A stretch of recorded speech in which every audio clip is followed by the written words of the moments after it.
pressed her lips against his forehead, and he was burning up. After he became unconscious, they knew their boy only had a few hours left. He desperately needed an antibiotic and something to bring his fever down. But a few months into the Great Depression, most American families had run out of medication.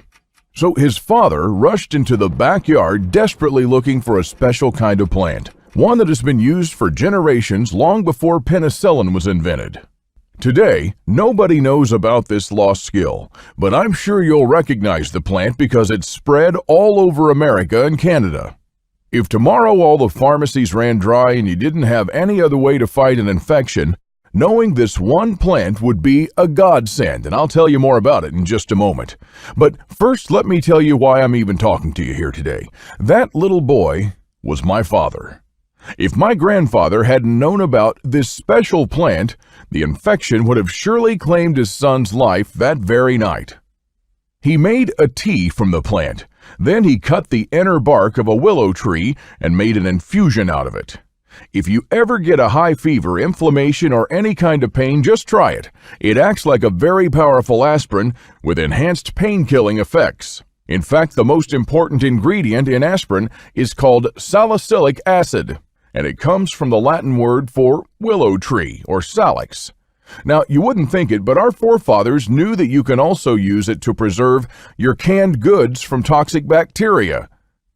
In just 30 minutes, my grandfather's combined remedies brought the hellish fever down to 100, and in one short week, the infection was gone. His healing wisdom saved not only my father's life, but countless others as well over the next few decades. And today I'm going to share with you this lost knowledge of medicinal plants and remedies. I'm talking about common plants that can replace modern antibiotics, like backyard weeds that can numb your pain just like morphine, and plants that can stop your bleeding in just minutes, even plants that work better than most modern drugs to reverse joint damage and arthritis, lower your cholesterol, stabilize your blood sugar levels, and even prevent cancer from developing in your body. Now, most importantly, these plants will keep you healthy during the worst of times. When the next deadly crisis hits America, you can be sure that life-saving meds will be the first to vanish off the shelves.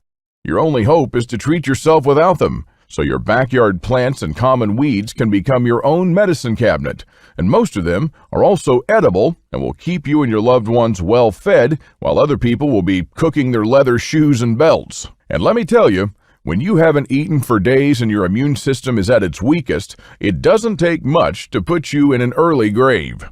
That's exactly what happened to most families during the Great Depression. When it wasn't food shortages that claimed the most lives like you might expect, it was disease. People would wither and die from common colds and infections in their own homes, and many were discovered like that by their neighbors with food supplies intact. What you're about to hear is a true American story stretching over 100 years and 3 generations of my family.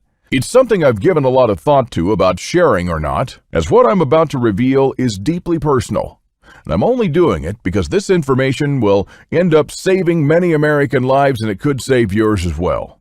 As a young boy, my grandfather came to America alone at the turn of the century with nothing but the clothes on his back. But when he left this world, more than 5,000 people from all over the world came to his funeral.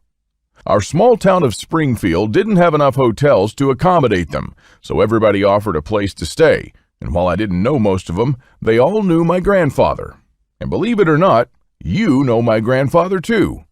You know him because you know his generation, the greatest generation. If you knew one of them, you knew all of them. It was a generation shaped by hardships and turmoil that others after them would never face again. It was a generation that had to mature fast in order to survive the Great Depression and then fight in World War II. They were willing to serve and sacrifice for the greater good. Growing up on his ranch, he would sit me down on his lap and tell me about the hard times he faced when he was my age. My grandfather became an orphan when he was just 7 years old. He was saved by a Native American woman. Ayanna found him thin as a rake, eating pokeweed fruits in the woods, which are poisonous if you don't know how to cook them. My grandfather stayed in a coma for a few weeks while the medicine man was treating him.